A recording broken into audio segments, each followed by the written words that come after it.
While some lawmakers are applauding the mayor's actions today, others call the move ludicrous. News 19's Alicia Nieves continues our team coverage. I applaud their effort to go against this proviso. At the end of the day, there's bad policy and then there's bad government. This is just bad government. South Carolina lawmakers are weighing in on Columbia's new mask mandate for schools. If you think for a minute that we have the ability to enforce a mask police on our schools and children, I think that is the craziest thing on the planet. It's sheer madness. Representative Wooten says the proviso was designed to prevent what the mayor is doing.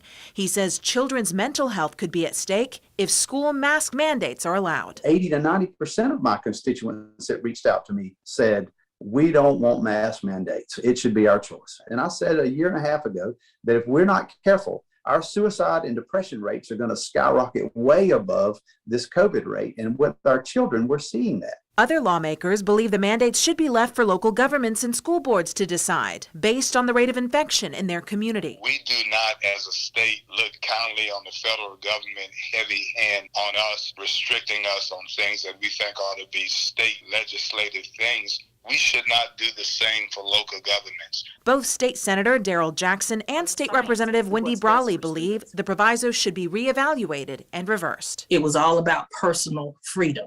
Since when is a person's personal freedom more important than saving the life of a person standing right next to them?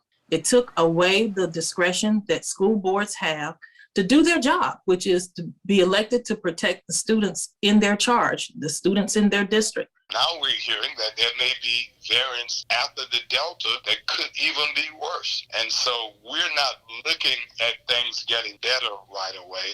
We're looking at things getting worse.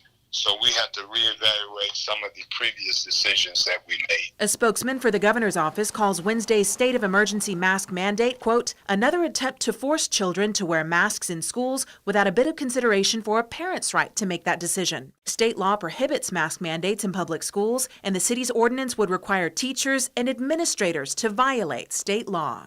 Alicia Nieves, News 19, WLTX.